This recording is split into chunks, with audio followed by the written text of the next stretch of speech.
Hi hello ನಮಸ್ಕಾರ, ಎಲ್ಲ ಚೆನ್ನಾಗಿದೆ ಅಲ್ವಾ? ಸೊ ಅಂತೂ ಇಂತೂ ಫೈನಲ್ ಆಗಿ ನಮಗೆ SSC CGL ನೋಟಿಫಿಕೇಷನ್ ಅಂತೂ ರಿಲೀಸ್ ಮಾಡಿದ್ದಾರೆ. 24th ರಿಲೀಸ್ ಮಾಡಿದ್ದಾರೆ. ಸೊ ಒಂದು 2 ಡೇಸು ಬೇರೆ ಬ್ಯುಸಿ ಇದ್ದೆ, ಸೊ ಮಾಡೋಕ್ಕಾಗಲಿಲ್ಲ, ಈಚೆ ಎಲ್ಲ ಹೋಗಿದ್ದೆ. ಸೊ ಇವತ್ತು ಫಸ್ಟು ಒಂದು ಕಡೆ ಬಿಟ್ಟಿದ್ದಾರೆ ಅಂತ ಖುಷಿನಿದೆ, ಸೊ ಎಕ್ಸಾಮ್ ಬರ್ತಿದೆ ಅಂತ ಟೆನ್ಷನ್ ಇದೆ. ಸೊ ಎರಡು ಸ್ವಲ್ಪ ಮ್ಯಾನೇಜ್ ಮಾಡಿಕೊಂಡು ಫಸ್ಟೀಗ ನೋಟಿಫಿಕೇಷನಲ್ಲಿ ಏನೇನು ಕೇಳಿದ್ದಾರೆ, ಏನೇನು ರಿಕ್ವೈರ್ಮೆಂಟ್ಸ್ ಇದೆ, ಇವೆಲ್ಲ ಫಸ್ಟ್ ತಿಳ್ಕೊಳ್ಳೋಣ. ಅದಾದಮೇಲೆ ಹೆಂಗೆ ಅಪ್ಲೈ ಮಾಡೋದು, ಒನ್ ಟೈಮ್ ರಿಜಿಸ್ಟ್ರೇಷನ್ ಕೂಡ ಮಾಡ್ಕೊಬೇಕು. ಯಾಕಂದರೆ ಫೆಬ್ರವರಿಲಿ ನಮ್ಮದು ಹೊಸ ವೆಬ್ಸೈಟ್ ಅನ್ನೋದು ಬಂತು, SSCದು. ಸೊ SSCಲಿ ನಾವು ಮತ್ತೆ OTR ಒನ್ ಟೈಮ್ ರಿಜಿಸ್ಟ್ರೇಷನ್ ಮಾಡ್ಕೊಬೇಕಾಗುತ್ತೆ. ಆಲ್ರೆಡಿ ಮಾಡ್ಕೊಂಡಿದ್ದೆ ನೋ ಪ್ರಾಬ್ಲಮ್, ಮಾಡಿಲ್ಲ ಅಂತಂದರೆ ಅದು ಕೂಡ ಹೆಂಗೆ ಮಾಡೋದು ಅಂತ ಒಂದು ಸಲ ನೋಡೋಣ, ಸರಿನಾ? ಸೊ ಫಸ್ಟ್ ನಾವು ನೋಟಿಫಿಕೇಷನಲ್ಲಿ ಏನೇನು ಕೊಟ್ಟಿದ್ದಾರೆ ಇದನ್ನು ಫಸ್ಟ್ ಒಂದು ಸಲ ಡೀಟೇಲಾಗಿ ನೋಡಿಕೊಂಡು, ಅದಾದಮೇಲೆ ನಮಗೆ ಇರೋವಂಥ ಡೌಟ್ಸ್ ಎಲ್ಲ ಕ್ಲಿಯರ್ ಮಾಡಿಕೊಂಡು ಅದಾದಮೇಲೆ ನಾವು ಅಪ್ಲಿಕೇಶನ್ ಹಾಕೋಣ. ಯಾವತ್ತಾದ್ರೂ ನೋಟಿಫಿಕೇಷನ್ ಫಸ್ಟು ಕ್ಲೀನಾಗಿ ಓದ್ಕೊಬೇಕು, ಕರೆಕ್ಟ್ ಅಲ್ವಾ? ಸೊ ಬನ್ನಿ. ಸೊ ನೋಟಿಫಿಕೇಷನ್ ನಿನ್ನೆ ತಾನೇ ಬಿಟ್ಟಿದ್ದಾರೆ, 24th ಬಿಟ್ಟಿದ್ದಾರೆ. So combined graduate level examination 2024. Next okay. So date of submission, online application ಯಾವಾಗಿಂದ ಸ್ಟಾರ್ಟ್ ಆಗುತ್ತೆ? ನಮಗೆ 24th ಸ್ಟಾರ್ಟ್ ಆಗಿ 24th ಜುಲೈವರೆಗೂ ಒಂದು ತಿಂಗಳು ಟೈಮ್ ಕೊಟ್ಟಿದ್ದಾರೆ ಅಪ್ಲಿಕೇಶನ್ ಹಾಕೊಳ್ಳೋಕ್ಕೆ. ಅದಾದಮೇಲೆ ಲಾಸ್ಟ್ ಡೇಟು ನಮಗೆ ಯಾವುದಕ್ಕೆ, ಆನ್ಲೈನ್ ಪೇಮೆಂಟ್ ಮಾಡೋಕ್ಕೆ, ಆನ್ಲೈನ್ ಅಪ್ಲಿಕೇಶನ್ಗೆ ಲಾಸ್ಟ್ ಡೇಟು ನಮಗೆ 24th, ಅದೇ ನೆಕ್ಸ್ಟ್ ತಿಂಗಳು 24th July 24th. So last date payment ಮಾಡೋಕ್ಕೆ 25th ಜುಲೈ, ಒಂದು ದಿವಸ ಎಕ್ಸ್ಟ್ರಾ ಪೇಮೆಂಟ್ಗಂತಲೇ ಕೊಡ್ತಾರೆ. ಅದಾದಮೇಲೆ window for application, dates of Windows for application, correction ಏನಾದರೂ ತಪ್ಪುಗಳಿದ್ದರೆ, ಇನ್ ಕೇಸು ನಾವು ಅಪ್ಲಿಕೇಶನ್ ಹಾಕಾದ್ಮೇಲೆ ಏನಾದ್ರು ಕರೆಕ್ಷನ್ಗಳಿದ್ದರೆ ಅದು ಕೂಡ ನಾವು ಕರೆಕ್ಷನ್ಸ್ ಮಾಡೋಕ್ಕೆ, ಚೇಂಜಸ್ ಮಾಡೋಕ್ಕೆ ನಮಗೆ 2 ಡೇಸ್ ಟೈಮ್ ಕೊಡ್ತಾರೆ. ಯಾವತ್ತು? 10th, 8th, 11th, 8th. ಅಂದರೆ 10th ಆಗಸ್ಟು 11th ಆಗಸ್ಟು ನಮಗೆ 2 ಡೇಸ್ ಟೈಮ್ ಕೊಡ್ತಾರೆ. ಸೊ ಇದರಿಂದ ಏನು ಗೊತ್ತಾಗುತ್ತೆ ನಮಗೆ, ಆಗಸ್ಟಲ್ಲಂತೂ ಎಕ್ಸಾಮ್ ಬರೋಲ್ಲ. ಅವ್ರು ಕೊಟ್ಟಿದ್ದಾರೆ, ಟೆಂಟೇಟಿವ್ ಡೇಟ್ ಕೊಟ್ಟಿದ್ದಾರೆ, ಇವಾಗ ಸೆಪ್ಟೆಂಬರ್ ಅಥವಾ ಅಕ್ಟೋಬರ್ ಕೊಟ್ಟಿದ್ದಾರೆ. ಆದರೆ ಇವಾಗ ನೋಡಿ, ಇವಾಗ ಜೂನ್ ಅಲ್ವಾ, ಜುಲೈಯಲ್ಲಿ CHSL ನಡೀತಾ ಇದ್ದಾರೆ, ಆಗಸ್ಟಲ್ಲಿ ನಮಗೆ MTS ಎಕ್ಸಾಮ್ ಕಂಡಕ್ಟ್ ಮಾಡ್ತಾರೆ. ಸೊ ಸೆಪ್ಟೆಂಬರ್ ವಿಂಡೋ ಅವ್ರಿಗೆ ಪಕ್ಕ ಖಾಲಿ ಇದೆ. ಸೆಪ್ಟೆಂಬರಲ್ಲಿ ನಮಗೆ 12th ಸೆಪ್ಟೆಂಬರ್ 18th ಪಕ್ಕ, ನನ್ನ ಪ್ರಕಾರ, ನಾನು ಅಂದ್ಕೊಂಡಿರೋ ಪ್ರಕಾರ ಸೆಪ್ಟೆಂಬರ್ 12th ಸೆಪ್ಟೆಂಬರ್ 18 ಈ ಒಂದು ಎಕ್ಸಾಮ್ ಅನ್ನೋದು ಆ ಒಂದು ಡೇಟ್ಸಲ್ಲಿ ಸ್ಟಾರ್ಟ್ ಆಗುತ್ತೆ ಅಂತ ಅಂದ್ಕೊತಾ ಇದ್ದೀನಿ ನಾನು, ಓಕೆನಾ?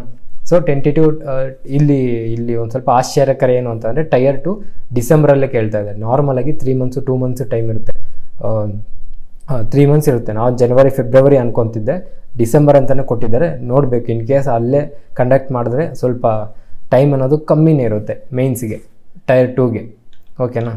ಸೊ ಬನ್ನಿ, ಇಲ್ಲಿ ಏನು SSC CGL ಅಂತ ಅಂದರೆ ಏನು, ಕಂಬೈನ್ಡ್ ಗ್ರ್ಯಾಜುಯೇಟ್ ಲೆವೆಲ್ ಅಂತ ನೋಡಿದ್ವಿ. ಯಾವುದಕ್ಕೆ, ಯಾವ ಪೋಸ್ಟ್ಗಳಿಗೆ ಇದು ನೋಟಿಫಿಕೇಷನು ಅಂತ ಅಂದರೆ, ಇದು ಬಂದು ಗ್ರೂಪ್ B ಮತ್ತು ಗ್ರೂಪ್ Cಗಳಿಗೆ. ಗ್ರೂಪ್ B ಪೋಸ್ಟ್ ಇರುತ್ತೆ, group C post ministries, departments, organisation, ಬೇರೆ ಬೇರೆ ಗೌರ್ಮೆಂಟ್ ಆಫೀಸಲ್ಲಿ ಬೇರೆ ಬೇರೆ ಡಿಪಾರ್ಟ್ಮೆಂಟ್ಸ್ ಎಲ್ಲ ಇರುತ್ತಲ್ಲ, ಅದರಲ್ಲಿ ನಮಗೆ ಗ್ರೂಪ್ B ಮತ್ತು ಗ್ರೂಪ್ C ಪೋಸ್ಟ್ಗಳು, ಓಕೆನಾ? ಸೊ ಇಲ್ಲಿ ಪೇ ಲೆವೆಲು ನಮಗೆ 5, 4, 5, 6, 7 ಈ ಒಂದು CGL ಎಕ್ಸಾಮಲ್ಲಿ ನಮಗೆ ಪೇ ಲೆವೆಲ್ ಅಂದರೆ ಡಿಫ್ರೆಂಟ್ ಜಾಬ್ಸ್ ಇರುತ್ತೆ. ಅದರಲ್ಲಿ ನಮಗೆ 4th level, 5th level, 6th level, 7th level pay level ಇರುತ್ತಲ್ಲ, 4 ಲೆವೆಲ್ಸ್ ಇರುತ್ತೆ. ಸೊ 7th ಲೆವೆಲ್ ಟಾಪ್, ಇಲ್ಲಿ ನಮಗೆ ಎಷ್ಟು ಬೇಸಿಕ್ ಸ್ಯಾಲ್ರಿ ಎಷ್ಟು ಬರುತ್ತೆ ಅಂತಂದರೆ 44,900 1,42,400 ಬೇಸಿಕ್ ಸ್ಯಾಲ್ರಿ ಇದು. ಸೊ ಅದಾದಮೇಲೆ ಅಲೋಯನ್ಸ್ ಅದು ಇದಂತೆಲ್ಲ ಇನ್ಕ್ರೀಸ್ ಆಗುತ್ತೆ. ಸೊ ಇವಾಗ ಸ್ಯಾಲ್ರಿ ಬಗ್ಗೆ ಅಷ್ಟೊಂದೇನು ತಲೆ ಕೆಡ್ಸ್ಕೊಳ್ಳೋದು ಬೇಡ, ಫಸ್ಟ್ ಏನೇನು ಎಕ್ಸಾಮ್ ಬಗ್ಗೆ ಅದನ್ನು ತಿಳ್ಕೊಳ್ಳೋಣ, ಓಕೆ? ಸೊ ಇಲ್ಲಿ ನೋಡಿ, 18 years ಏಜ್ ಲಿಮಿಟ್ ನೋಡಿ, 18 years 30 years ಕೂಡ ನಮಗೆ ಇದೆ. ಕೆಲವೊಂದು ಎಕ್ಸಾಮ್ಸ್ ನೋಡಿ 18 ಇದೆ, ಅದು ಯಾರಿಗೆ, ಮೆಟ್ರಿಕ್ಯುಲೇಷನ್ ಅಂದರೆ PUC ಬರೆದವ್ರಿಗೆ JSO ಅಂತ ಬರುತ್ತೆ, ಜೂನಿಯರ್ ಸ್ಟ್ಯಾಟಿಸ್ಟಿಕಲ್ ಆಫೀಸರ್ ಅಂತ. ಅವ್ರು PUCಲಿ ಮ್ಯಾಥ್ಸ್ ಏನಾರು ಇದ್ದರೆ ಅವರು ಇದಕ್ಕೆ ಅಪ್ಲೈ ಮಾಡ್ಬೋದು, ಓಕೆನಾ? ಅದಾದಮೇಲೆ ಇನ್ನು ಮಿಕ್ಕಿದಕ್ಕೆಲ್ಲ ಡಿಗ್ರಿ ಇರಬೇಕು. ನಾನು ನೋಡೋಣ ಎಜುಕೇಷನ್ ಕ್ವಾಲಿಫಿಕೇಷನ್ ಬರುತ್ತೆ. ಸೊ ಜಸ್ಟ್ 18 yearsಗೂ ಕೂಡ ಇದೆ ಅಂತ ಹೇಳೋಕ್ಕೆ ನಾನು ಜಸ್ಟ್ ಪಾಯಿಂಟ್ ಔಟ್ ಮಾಡ್ತಾ ಇದ್ದೀನಿ. ಸೊ ಹಲವಾರು ಮಿನಿಸ್ಟ್ರೀಸು, ಹಲವಾರು departments, so central secretary service, intelligence bureau, ministries, external affairs, railways, CBDC, CBIC, central bureau of indirect taxes and customs. So ಬೇಜಾನ್ ಇದರಲ್ಲಿ ಇನ್ಕಮ್ ಟ್ಯಾಕ್ಸ್ ಇನ್ಸ್ಪೆಕ್ಟರು ಹೋಮ್ ಪೋಸ್ಟಿಂಗೇ ಸಿಕ್ಬಿಡುತ್ತೆ. ಇವಾಗ ನಾವು ಬೆಂಗಳೂರಲ್ಲಿದ್ದರೆ ಬೆಂಗಳೂರಲ್ಲೇ ಸಿಕ್ಬಿಡುತ್ತೆ. ಬಟ್ ಆ ರ್ಯಾಂಕ್ ಬರೋಕ್ಕೆ ಒಳ್ಳೆ ರ್ಯಾಂಕ್ ಬಂದಿದ್ರೆ, ಬಿಲೋ 1,000 to 5,000 ಒಳಗಡೆ ರ್ಯಾಂಕ್ ಬಂದರೆ ನಮಗೆ ಪಕ್ಕ ಬೆಂಗಳೂರಲ್ಲೇ ಕೆಲಸ ಸಿಕ್ಬಿಡುತ್ತೆ. ಸೊ ಇಲ್ಲಿ ನೋಡಿ, ಇಲ್ಲಿ ಪೇ ಲೆವೆಲ್ 7 ಎಲ್ಲನೂ ಗ್ರೂಪ್ B ಪೋಸ್ಟ್ಗಳಿದ್ದಾವೆ. ಗ್ರೂಪ್ C ಇರೋದು ಇದು ಒಂದೇ. ಇನ್ಕಮ್ ಟ್ಯಾಕ್ಸು ಗ್ರೂಪ್ C ಆಗಿದ್ದರೂ ಕೂಡ ಪೇ ಲೆವೆಲ್ ಜಾಸ್ತಿ ಇರುತ್ತೆ, ಓಕೆ? ಇದಕ್ಕೆ ಏಜ್ ಲಿಮಿಟ್ ಎಷ್ಟಿದೆ, 18 to 30 years ಇದೆ.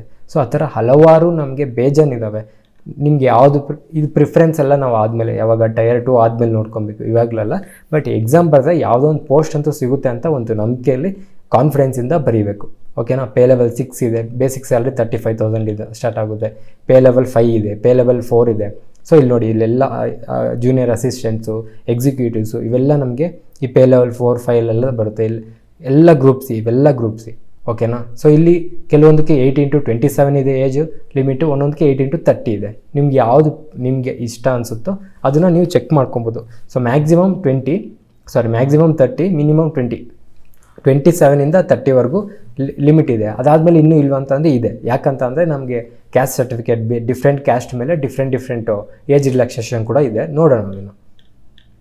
ಸೊ ಇನ್ ಕೇಸ್ ಇಫ್ ನೋಡಿ, year after may be readers if she fails to meet, ಕೆಲವೊಂದಕ್ಕೆ ಮೆಡಿಕಲ್ಲು ಮತ್ತು ಫಿಸಿಕಲ್ ಸ್ಟ್ಯಾಂಡರ್ಡ್ಸ್ ಅಂತ ಇರುತ್ತೆ ಕೆಲವೊಂದು ಸಬ್ ಇನ್ಸ್ಪೆಕ್ಟರ್ಸ್ಗೆಲ್ಲ. ಅದನ್ನು ನಾವು ಇನ್ ಕೇಸು ಮೀಟ್ ಆಗಿಲ್ಲ, ಎಕ್ಸಾಮ್ ಪಾಸ್ ಆಗಿರ್ತೀವಿ, ಇನ್ ಕೇಸ್ ಆ ಒಂದು ಮೆಡಿಕಲ್ ಸ್ಟ್ಯಾಂಡರ್ಡ್ಸ್ ಅಥವಾ ಫಿಸಿಕಲ್ ಸ್ಟ್ಯಾಂಡರ್ಡ್ಸ್ ಮೀಟ್ ಆಗಿಲ್ಲ ಅಂತಂದರೆ ನಾವು ಅಲ್ಲೇ ನಮ್ಮ ಕ್ಯಾಂಡಿಡೇಚರ್ ಅಂದರೆ ನಾವು ಅಲ್ಲಿ ಮುಗ್ದೋಗುತ್ತೆ, ನಮ್ಮನ್ನ ಡಿಸ್ಕ್ವಾಲಿಫೈ ಮಾಡಿಬಿಡ್ತಾರೆ ಎಕ್ಸಾಮ್ಸಿಂದ. ಓಕೆನಾ. ಅದು ನಾವು ಹುಷಾರಾಗಿ ನೋಡ್ಕೊಬೇಕು. ಸೊ ಅನಾಕ್ಷರ್ 16 ನೆನಪಲ್ಲಿ ಇಟ್ಕೊಳ್ಳಿ, ನಾನು ಬರ್ಕೊತೀನಿ. ಅನಾಕ್ಷರ್ 16 ಮತ್ತೆ ನಾವು ಅದನ್ನು ನೋಡೋಣ, ಏನು ಫಿಸಿಕಲ್ ರಿಕ್ವೈರ್ಮೆಂಟ್ಸ್ ಏನಿದೆ ಅಂತ ನೋಡೋಣ. ಸರಿನಾ. ಅದನ್ನೇ ಅಲ್ಲೇ ನಾನು ಹೈಲೈಟ್ ಮಾಡಿರೋದು, physical requirements, physical test, medical test given in annexure 16. ಅಲ್ಲಿ ನೋಡೋಣ ಅದು ಏನೇನು, ಯಾವ ಕ್ವಾಲಿಫಿಕೇಷನ್ಗೆ ಏನೇನು ಮಾಡಬೇಕು ಅಂತ. ಓಕೆನಾ. ನೆಕ್ಸ್ಟ್ ವೇಕೆನ್ಸಿ, ಹಬ್ಬ ಅಂತ ಲಾಟ್ರಿ ಕೊಟ್ಬಿಟ್ಟವ್ರೆ. 17,727 ವೇಕೆನ್ಸೀಸ್ ಕೊಟ್ಟವ್ರೆ. ಲಾಸ್ಟ್ ವರ್ಷ ಎಷ್ಟಿತ್ತು, ಫಸ್ಟ್ 7,000 ಬಿಟ್ಟಿದ್ದು, 7,500 ಅಂತ ಹೇಳಿದರು. ಅದಾದಮೇಲೆ ಲಾಸ್ಟಿಗೆ ಇನ್ನೊಂದು ಸ್ವಲ್ಪ ಎಕ್ಸ್ಟ್ರಾ ವೇಕೆನ್ಸೀಸ್ ಆ್ಯಡ್ ಮಾಡಿ 8,400 ಚಿಲ್ಲರೆ ಬಂದಿತ್ತು. ಸೊ ಇವಾಗ ಇದು ಆ್ಯಸ್ ಆಫ್ ನೌ ಪ್ರಸ್ತುತ 17,727 ಇದ್ದಾವೆ. ಇನ್ನು ಫ್ಯೂಚರಲ್ಲಿ ಇದು 18,000 ಆಗ್ಬೋದು, 19,000 ಆಗ್ಬೋದು, 20,000 ಕೂಡ ಆಗೋ ಚಾನ್ಸಸ್ ಇರುತ್ತೆ. ಸೊ ಲಾಸ್ಟ್ 2 ಇಯರ್ಸಿಂದ 1:10 ರೇಷೋ, ಅಂದರೆ ಟೈರ್ 1ನಲ್ಲಿ ಹೆಂಗೆ ಕ್ವಾಲಿಫೈ ಮಾಡ್ಕೊತಿದ್ದಾರೆ ಅಂತ ಅಂದರೆ 7,000 ವೇಕೆನ್ಸೀಸ್ ಇದ್ದರೆ 70,000 ಮೆಂಬರ್ಸ್ನ ಟೈರ್ 2ಗೆ ಕ್ವಾಲಿಫೈ ಮಾಡ್ಕೊತಾ ಇದ್ದಾರೆ. ಸೊ ಅದೊಂದು ಸಲ ನೋಡೋಣ. ನಾನು ಜಸ್ಟ್ ಸ್ಮಾಲ್ ಒಂದು ಅನಾಲಿಸಿಸ್ ಮಾಡಿದ್ದೀನಿ. ಸೊ 17,000 ಇವಾಗ ನಮಗೆ ಬಿಟ್ಟಿರೋದಲ್ವಾ. ಸೊ ಇಲ್ಲಿ ನೋಡಿ, year vacancies, tyre 1 qualified, tyre 1 cut off ಇಲ್ಲಿದೆ. ಸೊ ಇಲ್ಲಿ ನೋಡಿ, ಇಯರ್ಸ್ ಇದೆ, ವೇಕೆನ್ಸೀಸ್ ಇದೆ, ಟೈರ್ 1 ಕ್ವಾಲಿಫೈಡ್ ಇದೆ, ಟೈರ್ 1 ಕಟ್ ಆಫ್ ಇದೆ. ಸೊ 2020 7,108 ವೇಕೆನ್ಸೀಸ್ ಇತ್ತು. ಬಟ್ ಅಲ್ಲಿ ನಮಗೆ 1 ಸೀಟಿಗೆ 20 ಜನನ ಲೆಕ್ಕದಲ್ಲಿ 1,31,000 ಅಂದರೆ ಆಲ್ಮೋಸ್ಟ್ 19 lakh, 1 ಸೀಟಿಗೆ 19 ಮೆಂಬರ್ಸ್ ಆ ಥರ ಲೆಕ್ಕದಲ್ಲಿ ತಗೊಂಡಿದ್ದಾರೆ. 2021 ಅಷ್ಟೇ. ಆದರೆ 2022 ನೋಡಿ 1:10 ರೇಷೋ, ಅಂದರೆ 1 ಸೀಟಿಗೆ 10 ಜನ ತಗೊಂಡಿದ್ದಾರೆ. ಬಟ್ 2022 ನಮಗೆ 37,409 ಪೋಸ್ಟ್ ಬಂದಿತ್ತು. ಆದರೆ ಅಲ್ಲಿ ಅವಾಗ ನಮಗೆ ಯಾಕೆ ಅಷ್ಟೊಂದು ಪೋಸ್ಟ್ ಬಂತು ಅಂತಂದರೆ 19,676 ಪೋಸ್ಟ್ಗಳಾದ್ರಲ್ಲಿ 20,000 ಪೋಸ್ಟು ಆಲ್ಮೋಸ್ಟ್ 20,000 ಪೋಸ್ಟ್ಗಳು ನಮಗೆ ಪೋಸ್ಟಲ್ಲೇ ಇತ್ತು. ಅದಕ್ಕೋಸ್ಕರ 2023 ನಮಗೆ ಫಸ್ಟು 7,500 ಅಂತ ಹೇಳಿದ್ರು ಕೂಡ, ಅದಾದಮೇಲೆ ನಮಗೆ 8,440 ಬಂತು. 2024 17,727 ಕೊಟ್ಟಿದ್ದಾರೆ, ಆಸ್ ಆಫ್ ನೌ ಕೊಟ್ಟಿದ್ದಾರೆ. ನೋಡೋಣ ಅದು ಮುಂದೇನೋ ಚೇಂಜಸ್ ಆಗ್ಬೋದು. ಯಾಕಂದರೆ ಟೈರ್ 2 ಆದಮೇಲೆ ನಮಗೆ ಕ್ಲೀನಾಗಿ ಎಷ್ಟೆಷ್ಟು ಯಾವ್ಯಾವ ಡಿಪಾರ್ಟ್ಮೆಂಟಲ್ಲಿ ಎಷ್ಟೆಷ್ಟು ಅಂತ ಎಕ್ಸಾಕ್ಟಾಗಿ ಬಿಡ್ತಾರೆ. ಸೊ ಇಲ್ಲಿ ನೋಡಿ, ಟೈರ್ 1 ಕ್ವಾಲಿಫೈಡಲ್ಲಿ ಲಾಸ್ಟ್ 2 ಇಯರ್ಸಿಂದ ನೋಡಿಕೊಂಡ್ರೆ ನಮಗೆ 1:10 ರೇಷೋದಲ್ಲಿ ತಗೊಡ್ತಾ ಇದ್ದಾರೆ. ಸೊ ನಾನು ಅದೇ ರೇಷೋದಲ್ಲಿ ಈ ಸಲನೂ ತಗೊತಾರೆ ಅಂತ ಅಂದ್ಕೊಂಡು 17,000ಗೆ 1,80,000 ಮೆಂಬರ್ಸ್, ಇನ್ನೊಂದು ಸ್ವಲ್ಪ ಜಾಸ್ತಿ ಆದರೆ 2 lakhವರೆಗೂ ತಗೊತಾರೆ ಅಂತ ಅನ್ಕೊತಾ ಇದ್ದೀವಿ. ಬಟ್ ಕಟ್ ಆಫಿಗೆ ಬಂದಾಗ ನಮಗೆ 2020 ಕಟ್ ಆಫ್ 120, ಯಾವುದು OBCಗೆ ಅಂಡರ್ ರಿಜಿಸ್ಟರ್ಡ್ ಅಂದರೆ ಜನರಲ್ ಅವ್ರಿಗೆ 132 ಇತ್ತು. ಯಾಕಂದರೆ ಅವಾಗ ನಮಗೆ ಕ್ವಾಲಿಫೈಡ್ ಆಗಿದ್ದವರು ಜಾಸ್ತಿ, 1:20 ಆಗಿದ್ದರು. ಸೊ 2021 ಕೂಡ ಅದೇ ಸಿಚುವೇಶನ್. 2022 ವೇಕನ್ಸೀಸ್ ಜಾಸ್ತಿ ಇರೋದ್ರಿಂದ ನಮಗೆ ಕಟ್ ಆಫ್ ಕಮ್ಮಿ ಬಂತು. ಬಟ್ 2023 ನೋಡಿ 1:10 ತಗೊತಿದ್ದಾರೆ. ಸೊ 1:10 ತಗೊಂಡು 8,000 ವೇಕನ್ಸೀಸ್ ಇದೆ. ಸೊ ಕಟ್ ಆಫು ಜಾಸ್ತಿ ಆಗೋಯ್ತು, ಕರೆಕ್ಟ್ ಅಲ್ವಾ. ಸೊ OBCಗೆ 145 ಬಂತು, ಅಂಡರ್ ರಿಜಿಸ್ಟರ್ಡ್ಗೆ 150 ಬಂತು. ಈಗ 2024ಗೆ ಅದು ಡಬಲ್, ಲಾಸ್ಟ್ ಇಯರ್ಗೂ ಆಲ್ಮೋಸ್ಟ್ ಡಬಲ್ಗೂ ಜಾಸ್ತಿನೇ ಇದೆ. ಓಕೆನಾ. ಸೊ 17,000 ಕೊಟ್ಟಿದ್ದಾರೆ. ಸೊ ನನಗೆ ಇದು ಫುಲ್ಲು ನಾನು ಅಂದ್ಕೊಂಡಿರೋದು ಅಷ್ಟೇ. ಸೊ ಅಂದರೆ ನಾವು ಅದ್ರ ಬಗ್ಗೆ ಎಷ್ಟು ತಿಳ್ಕೊಂಡಿದ್ರೆ, ಅಷ್ಟು ಕರೆಕ್ಟಾಗಿ ಅನಾಲಿಸಿಸ್ ಮಾಡ್ತಿದ್ರೆ ಅಷ್ಟು ಕರೆಕ್ಟಾಗಿ ತಿಳ್ಕೊಂಡಿದ್ದೀವಿ ಅಂತ ಅರ್ಥ ಅಲ್ವಾ. ಸೊ ಅದಕ್ಕೆ ನಾನು ಒಂದು ಪರ್ಫೆಕ್ಟ್ ನಂಬರ್, ಎಕ್ಸಾಕ್ಟ್ ನಂಬರ್ ನಾನು ಅಂದರೆ ಇಲ್ಲಿಂದ ಇಲ್ಲಿಗೆ ಬರುತ್ತೆ ಅನ್ನೋ ಬದಲು ಎಕ್ಸಾಕ್ಟ್ ನಂಬರ್ ಕೊಡೋಣ ಅಂತ ಅಂದ್ಕೊಂಡೆ, ಅನಲೈಸ್ ಮಾಡೋಣ ಅಂತ ಅಂದ್ಕೊಂಡೆ. ಸೊ ಎಲ್ಲ ಅನಲೈಸ್ ಮಾಡಾದ್ಮೇಲೆ ನನಗೆ ಬಂದಿದ್ದ ನಂಬರ್ ಏನು ಅಂತಂದರೆ 131, ಯಾವುದಕ್ಕೆ OBCಗೆ ಈ ಸಲ ಟೈರ್ 1 ಕಟ್ ಆಫ್ ಬರುತ್ತೆ ಅಂತ ನಾನು ಅಂದ್ಕೊತಾ ಇದ್ದೀನಿ. ಸೊ ಇದು ಜಾಸ್ತಿ ಡಿವಿಯೇಷನ್ ಆಗ್ಬೋದು, ಆಗದೇನೂ ಇರ್ಬೋದು, ಹೇಳೋಕ್ಕಾಗಲ್ಲ. ಇನ್ ಕೇಸ್ ಜಾಸ್ತಿ ಡಿವಿಯೇಷನ್ ಆದರೆ ನಮ್ಮ ಅನಾಲಿಸಿಸ್ ವೇಸ್ಟು ಅಂತ. ಅದಕ್ಕೆ ಎಷ್ಟು ಹತ್ರ ಇರುತ್ತೋ ನಾವು ಅಷ್ಟು ಆ ಎಕ್ಸಾಮ್ ಬಗ್ಗೆ ಚೆನ್ನಾಗಿ ಅರ್ಥ ಮಾಡ್ಕೊಂಡಿದ್ದೀವಿ ಅಂತ ಒಂದು ಮೀನಿಂಗ್ ಕೊಡುತ್ತೆ. ಸೊ ಬಿಡಿ. ಸೊ OBC ನಾನು ಅಂದ್ಕೊಂಡಿರೋ ಪ್ರಕಾರ 131ಇಂದ 131 ಅಂಡರ್ ರಿಜಿಸ್ಟರ್ ಅಂದರೆ ಜನರಲ್ ಅವ್ರಿಗೆ 140 ಬರುತ್ತೆ ಅಂತ ಕಟ್ ಆಫ್ ನಾನು ಅನ್ಕೊತಾ ಇದ್ದೀನಿ. ಯಾಕಂದರೆ ಆಲ್ಮೋಸ್ಟ್ 180 ಮೆಂಬರ್ಸ್ನ ತೊಗೊತಾರೆ. ಪರ್ ಸಪೋಸ್ ಈ 1:10ನಲ್ಲಿ 1:10 ಬದಲು ಅವ್ರು ಇನ್ ಕೇಸ್ 1:5 ತೊಗೊಂಬಿಟ್ರು ಅಂದ್ಕೊಳ್ಳಿ, ಅವಾಗ ಇದು ಇನ್ನೂ ಜಾಸ್ತಿ ಆಗ್ಬಿಡುತ್ತೆ, 150ವರೆಗೂ ಹೋಗ್ಬಿಡುತ್ತೆ. ಸೊ ನಮ್ಮ ಟಾರ್ಗೆಟ್ ಅದಕ್ಕೇ 150ಇಂದ 160 ಇಟ್ಕೊಳ್ಳಿ ರಾ ಸ್ಕೋರು. ನಾರ್ಮಲೈಸ್ ಆದಮೇಲೆ ನಿಮಗೆ ಮಿನಿಮಮ್ ಒಂದು 10 ಮಾರ್ಕ್ಸ್ ಅವರು ಜಾಸ್ತಿ ಬಂದೇ ಬರುತ್ತೆ. ಓಕೆನಾ? ಸೊ ಮಿನಿಮಮ್ಮು ಒಂದು ರಾ ಸ್ಕೋರು 150ಇಂದ 160 ಇಟ್ಕೊಳ್ಳಿ. ಓಕೆ. ಸೊ ಮತ್ತೆ ಬನ್ನಿ ನೋಟಿಫಿಕೇಷನ್ ಹೋಗೋಣ. ಸೊ 17,727 ವೇಕೆನ್ಸೀಸ್ ಕೊಟ್ಟಿದ್ದಾರೆ. ಸೊ ಆ್ಯಕ್ಚುಲಿ ಜಾಸ್ತಿ ಕೊಟ್ಟಿದ್ದಾರೆ, ಮಿಸ್ ಮಾಡೋಕ್ಕೆ ಟ್ರೈ ಮಾಡಿಬಿಡಿ. ಅಂದರೆ ಈ ಸಲ ಅಪ್ಲೈ ಮಾಡಿ ಹೆಂಗೋದಂಗೆ ಎಕ್ಸಾಮ್ ಪಾಸ್ ಆಗೋಕ್ಕೆ ಟ್ರೈ ಮಾಡಿ, ಒಳ್ಳೆ ಚಾನ್ಸ್ ಇದು. ಓಕೆನಾ? Next vacancies for ESM are reserve only for group C. ಇಲ್ಲಿ ನೋಡಿ, ನಮ್ಗೆ ಆಲ್ರೆಡಿ ಗ್ರೂಪ್ ಬಿ ಇದೆ, ಗ್ರೂಪ್ ಸಿ ಪೋಸ್ಟ್ಗಳಿದೆ. ಸರ್ವಿಸ್ ಮೆನ್ ಇರ್ತಾರಲ್ಲ ಅವ್ರಿಗೆ ಕೂಡ ಅವ್ರಿಗೆ ಗ್ರೂಪ್ ಸಿ ಪಕ್ಕ ರಿಸರ್ವ್ಡ್ ಆಗಿರುತ್ತೆ. ಅಂದರೆ ರಿಸರ್ವ್ಡ್ ಅಂತ ಅಂದರೆ ಅವ್ರಿಗೆ ಒಂದಷ್ಟು ಪರ್ಸೆಂಟೇಜ್ ಅಂತ ಗ್ರೂಪ್ ಸಿ ಪೋಸ್ಟ್ಗಳಿರುತ್ತಲ್ಲ, ಅವರು ಅಪ್ಲೈ ಮಾಡಿದಾಗ ಅವ್ರಿಗೆ ಸಿಗೋದು ಗ್ರೂಪ್ ಬಿ ಸಿಗೋಲ್ಲ, ಸಿಕ್ಕರೆ ಗ್ರೂಪ್ ಸಿಗಳು ಸಿಗುತ್ತೆ. ಸೊ ಗ್ರೂಪ್ ಸಿಲಿ ಹಾಟೆಸ್ಟ್ ಪೋಸ್ಟ್ ಯಾವುದು ಅಂತ ಅಂದರೆ ಇನ್ಕಮ್ ಟ್ಯಾಕ್ಸ್ ಇನ್ಸ್ಪೆಕ್ಟರ್. ಯಾಕಂದರೆ ಹೋಮ್ ಪೋಸ್ಟಿಂಗ್ ಸಿಗುತ್ತೆ ಅದಕ್ಕೆ. ಸೊ ಎಲ್ಲರೂ ರ್ಯಾಂಕ್ ಲಾಸ್ಟು 2 ಇಯರ್ಸಿಂದ ರ್ಯಾಂಕ್ ಫಸ್ಟ್ ಬಂದವರು ಕೂಡ ಇನ್ಕಮ್ ಟ್ಯಾಕ್ಸ್ ಇನ್ಸ್ಪೆಕ್ಟರೇ ತೊಗೊತಾ ಇದ್ದಾರೆ. ಯಾಕಂದರೆ ಅವರ ಸ್ಟೇಟಲ್ಲೆಲ್ಲ ಅವ್ರ ಡಿಸ್ಟಿಕ್ಕಲ್ಲೇ ಕೆಲಸ ಮಾಡ್ಬೋದು ಆರಾಮಾಗಿ ಅದಕ್ಕೆ. ಸೊ ನೆಕ್ಸ್ಟ್ ಬನ್ನಿ. ಅಂದರೆ ನಾನು ಇಂಪಾರ್ಟೆಂಟ್ ನಮಗೆ ಏನು ಬೇಕು ಅದು ಮಾತ್ರ ಹೈಲೈಟ್ ಮಾಡಿದ್ದೀನಿ. ಓಕೆನಾ? ಸೊ ನ್ಯಾಷನಾಲಿಟಿ ಇಂಡಿಯನ್ಸ್ ಸಿಟಿಸನ್ ಆಗಿರಬೇಕು, ಅಥವಾ ನೇಪಾಳ, ಭೂಟಾನು ಅವ್ರು ಕೂಡ ಅಪ್ಲೈ ಮಾಡ್ಕೊಬೋದು. ಸೊ ನಾರ್ತ್ ಆ ಕಡೆ ಇರೋರು ಅಪ್ಲೈ ಮಾಡ್ಕೊತಾರೆ, ಅದು ನಮ್ಗೆ ಅಷ್ಟೊಂದೇನು ಬೇಕಾಗಿಲ್ಲ, ಅದ್ರ ಬಗ್ಗೆ ನಾವು ತಲೆ ಕೆಡಿಸ್ಕೊಳ್ಳೋದು ಬೇಕಾಗಿಲ್ಲ. ಸೊ ಏಜ್ ಲಿಮಿಟ್ ನೋಡಿ, as on 1/8/2024, as on August 1ಕ್ಕೆ ಎಷ್ಟಿರಬೇಕು ಏಜು ನೋಡಿ. So for the post which age limit is 18 to 27. Age limit ಒಂದೊಂದು ಪೋಸ್ಟ್ಗೆ ನಮಗೆ 18 to 27 ಇದೆ. ಅದಕ್ಕೆ ಯಾವಾಗಿಂದ ಯಾವಾಗವರೆಗೂ ಹುಟ್ಟಿರೋರು ಅಪ್ಲೈ ಮಾಡ್ಬೋದು ಅಂತ ಅಂದರೆ 2/8/1997, 2/8 ಕೂಡ ಇನ್ಕ್ಲೂಡ್ ಮಾಡ್ಕೊಬೋದು ಅದರಲ್ಲಿ. 2/8 ನಾನು 2/8/1997 ಹುಟ್ಟಿರೋರು ಅಲ್ಲಿಂದ ಹಿಡಿದು 1/8/2006ವರೆಗೂ ಈ ಮಧ್ಯದಲ್ಲಿ ಯಾರು ಹುಟ್ಟಿದ್ರು ಅವರು ಅಪ್ಲಿಕೇಶನ್ ಹಾಕೊಬೋದು. ಅದೇ ಥರ 20 to 30 ಇಯರ್ಸ್ ಇದ್ದರೆ 1994, 2/8/1994ಇಂದ 1/8/2004ವರೆಗೂ ಅಪ್ಲೈ ಮಾಡ್ಕೊಬೋದು. ಓಕೆ. ಅದೇ ಥರ 18 to 30 ಇಯರ್ಸು 18 to 30 ಇಯರ್ಸ್ ಕೂಡ ನೀವು ನೋಡ್ಕೊಬೋದು. ಓಕೆನಾ? ಸೊ ನೆಕ್ಸ್ಟು ಏಜ್ ರಿಲ್ಯಾಕ್ಸೇಷನ್ ಇಲ್ವಾ? ಏಜ್ ರಿಲ್ಯಾಕ್ಸೇಷನ್ ಇದೆ. ಯಾರ್ಯಾರಿಗೆ ಎಷ್ಟೆಷ್ಟಿದೆ? SC ಅಥವಾ ST ಅವ್ರಿಗೆ 5 ಇಯರ್ಸ್ ಇರುತ್ತೆ, OBC ಅವ್ರಿಗೆ 3 ಇಯರ್ಸ್ ಇರುತ್ತೆ.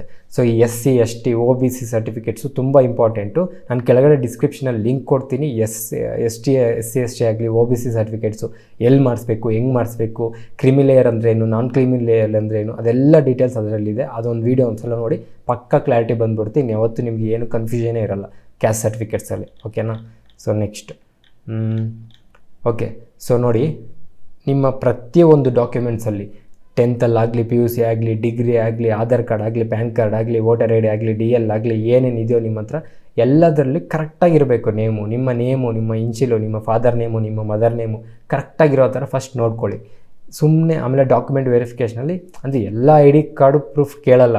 ನೀವು ಕೊಡುವಂಥದ್ದು ಆಧಾರ್ ಕಾರ್ಡ್ ಆಗಲಿ ಅಥವಾ ಯಾವ್ದಾದ್ರು DL ಆಗಲಿ ಯಾವ್ದಾದ್ರು ಒಂದು ಕೊಡ್ತಿರಲ್ವ, ಅವರೊಂದು ID ಪ್ರೂಫ್ ಪಕ್ಕ ಕೇಳ್ತಾರೆ. ಆ ID ಪ್ರೂಫಲ್ಲಿ ಮತ್ತು 10th marks card, PUC marks card, degree marks ಕಾರ್ಡ್ಸಲ್ಲಿ ಕರೆಕ್ಟಾಗಿರೋ ಥರ ನೋಡ್ಕೊಳ್ಳಿ. ಕರೆಕ್ಟಾಗಿಲ್ಲ ಅಂತಲೇ ಪ್ರಾಬ್ಲಮ್ ಆಗುತ್ತೆ. ಸೊ ನೋಡಿ, date of birth filled by the candidate in the online application form and the same recorded in the matriculation ಅಥವಾ secondary examination certificate will be accepted.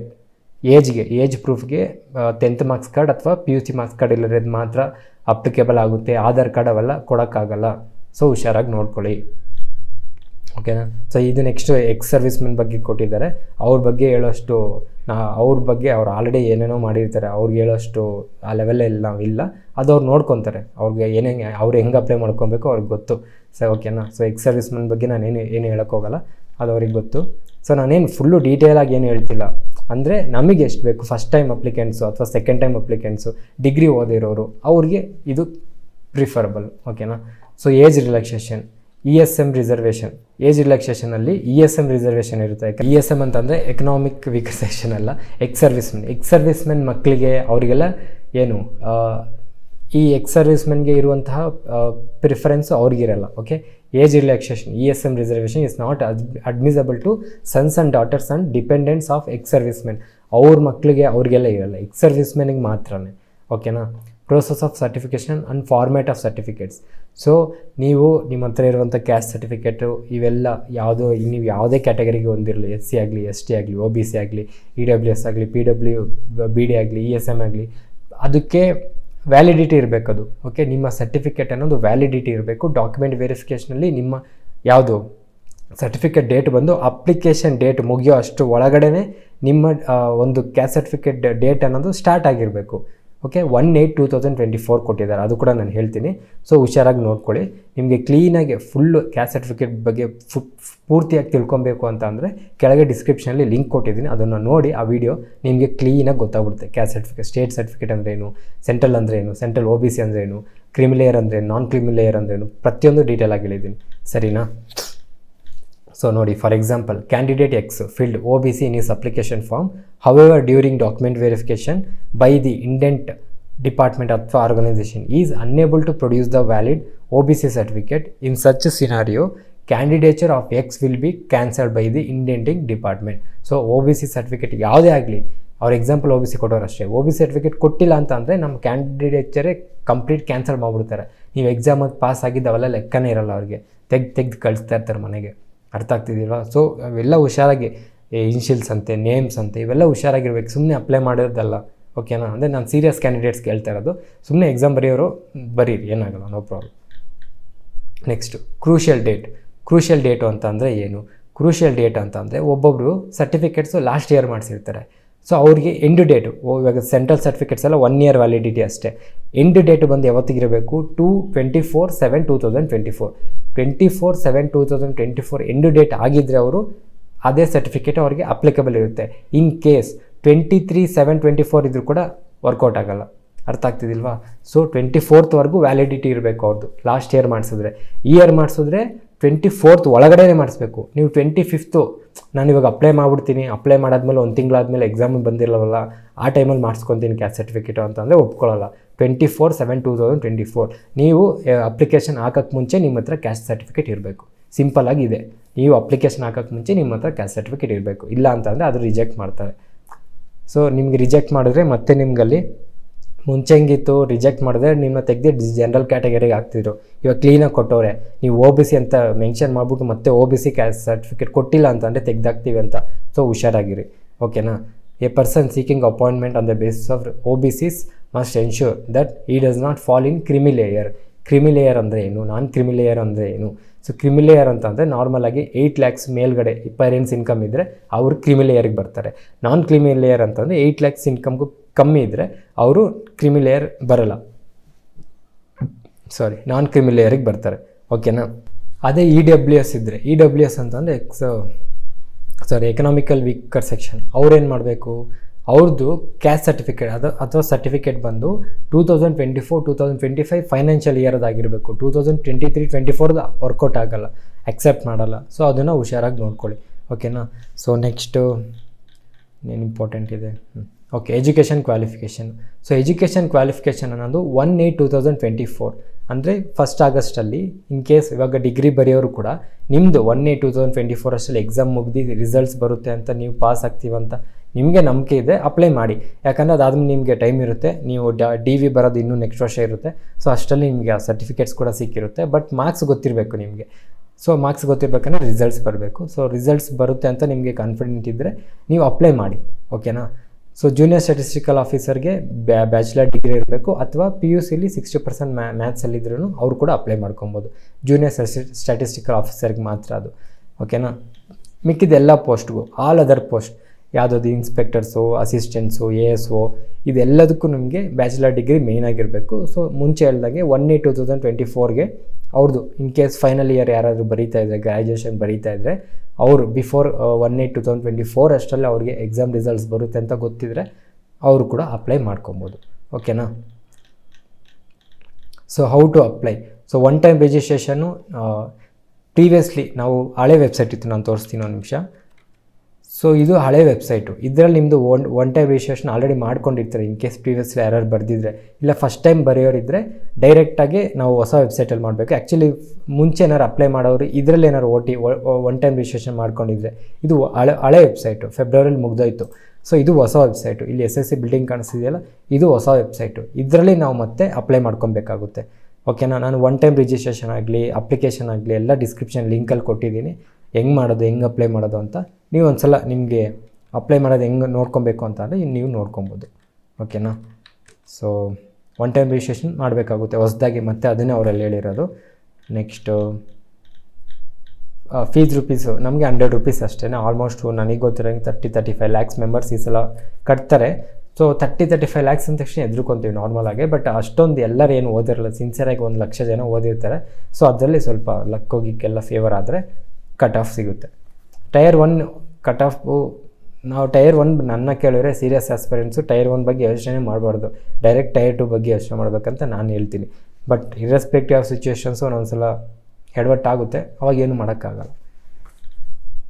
Next 100 rupees ಕಟ್ತೀವಿ. Okay, Windows for correction. In case ನೀವು ಎಲ್ಲ fill ಮಾಡಿ, application fill ಮಾಡಿ submit ಕೊಟ್ಟಿಲ್ಲ ಅಂತಂದರೆ ನಿಮಗೆ incomplete ಅಂತ ತೋರಿಸ್ತಾ ಇರುತ್ತೆ.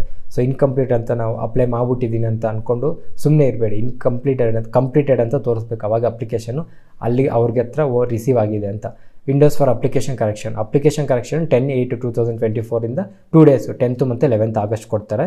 ನೀವು ಫಸ್ಟ್ ಟೈಮ್ ತಪ್ಪು ಮಾಡಿದ್ರೆ, ಅಂದರೆ ನೀವು ಇನ್ ಕೇಸ್ ಏನೋ ಮಿಸ್ಟೇಕ್ಸ್ ಮಾಡಿರ್ತೀರ ಅಪ್ಲಿಕೇಶನ್ ಹಾಕ್ಬೇಕಾದ್ರೆ, ಆವಾಗ ಫಸ್ಟ್ ಟೈಮ್ ಏನಾದ್ರು ಕರೆಕ್ಷನ್ ಮಾಡಿದ್ರೆ 200 ರೂಪೀಸು. ಇನ್ನೂ ಅದರಲ್ಲೂ ಮತ್ತೆ ತಪ್ಪು ಮಾಡಿದ್ರೆ ಸೆಕೆಂಡ್ ಟೈಮ್ ಕರೆಕ್ಷನ್ ಮಾಡಿದ್ರೆ 500 ರೂಪೀಸು. ಸೊ ದಯವಿಟ್ಟು ಫಸ್ಟೇ ಹಾಕ್ಬೇಕಾದ್ರೆ ಫ್ರೀ ಆಗಿದ್ದಾಗೆ, ಇವಾಗ ಏನು ಫಸ್ಟ್ ಟೈಮ್ ಅಪ್ಲಿಕೇಶನ್ ಹಾಕೋಕ್ಕೆ 100 ರೂಪಾಯಿ ಅಪ್ಲಿಕೇಶನ್ ಫೀಸ್ ಕಟ್ಟಬೇಕು. ಆವಾಗಲೇ ಕ್ಲೀನಾಗಿ ಒಂದಕ್ಕೆ 2 ಸಲ ಅಲ್ಲ 10 ಸಲ ನೋಡ್ಕೊಳ್ಳಿ. ಸೀರಿಯಲ್ ನಂಬರ್ ಆಗಲಿ, ನೇಮ್ಸ್ ಆಗಲಿ, ಲೆಟರ್ಸ್ ಆಗಲಿ, ಪ್ರತಿಯೊಂದು ಅಡ್ರೆಸ್ ಆಗಲಿ, ಪ್ರತಿಯೊಂದು ಕ್ಲೀನಾಗಿ ನೋಡ್ಕೊಂಡು ಅಪ್ಲೈ ಮಾಡಿ. ಓಕೆನಾ? So next centres of examination ನೀವು ನೋಡ್ಕೊಬೋದು. ಸೊ ಬೇಗ ಅಪ್ಲೈ ಮಾಡಿ, ವೆಯ್ಟ್ ಮಾಡಬೇಡಿ. ಬೇಗ ಅಪ್ಲೈ ಮಾಡಿದ್ರೆ ಎಲ್ಲಿ ಬೇಕೋ ಅಲ್ಲೇ ಸಿಗುತ್ತೆ. ನೀವು ನಾನು ನೆಕ್ಸ್ಟ್ ತಿಂಗಳು ಮಾಡ್ತೀನಿ ಅಂತ ಅಂದರೆ ನಿಮಗೆ ಇವಾಗ ಫಾರ್ ಎಕ್ಸಾಂಪಲ್ ಬೆಂಗಳೂರು ಅಂದ್ಕೊಳ್ಳಿ, ಬೆಂಗಳೂರಲ್ಲಿ ಸಿಗೋದು ಬಿಟ್ಟು ಇನ್ನೆಲ್ಲೋ ನೆಕ್ಸ್ಟ್ ಸೆಕೆಂಡ್ ಪ್ರಿಫರೆನ್ಸೋ ಥರ್ಡ್ ಪ್ರಿಫರೆನ್ಸೋ ಕೊಡ್ತೀರಲ್ವ, ಅಲ್ಲೋಗಿ ಅಪ್ಲೈ ಮಾಡಿ, ಅಲ್ಲೋಗಿ ಎಕ್ಸಾಮ್ ಬರೀಬೇಕಾಗುತ್ತೆ. So scheme of examination tier 1 tier 2. So what is SSC CGL ಅಂದ್ರೇನು, ಅದರಲ್ಲಿ ಹೆಂಗೆ ಅದು ಸ್ಟ್ರಾಟಜಿ ಏನು ಅಂತ ನಾನು ಕ್ಲೀನಾಗಿ 1-2 ವೀಡಿಯೋ ಮಾಡಿದ್ದೆ. ಇಂಟ್ರೆಸ್ಟ್ ಇದ್ದರೆ ನೋಡಿ, ಡಿಸ್ಕ್ರಿಪ್ಷನಲ್ಲಿ ಲಿಂಕ್ ಹಾಕಿರ್ತೀನಿ. ಇಂಟ್ರೆಸ್ಟ್ ಇದ್ದರೆ ನೋಡಿ. ಸೊ ಈ ಸ್ಕೀಮ್ SSC CGL ನಮಗೆ ಟೈರ್ 1 ಟೈರ್ 2 ಅಂತ ಎಕ್ಸಾಮ್ ಬರುತ್ತೆ. ಓಕೆನಾ? ಸೊ ಟೈರ್ 1ಅಲ್ಲಿ general reasoning, general awareness, quantitative aptitude, English comprehension ಎಲ್ಲ 25 marks, 25 questions, 25 questions, 25 questions, 25 questions, total 100 questions, 200 marks, 60 minutes ಅಷ್ಟೇ. ಕೊಡೋದು 60 ನಿಮಿಷ, 100 ಕ್ವಶನು.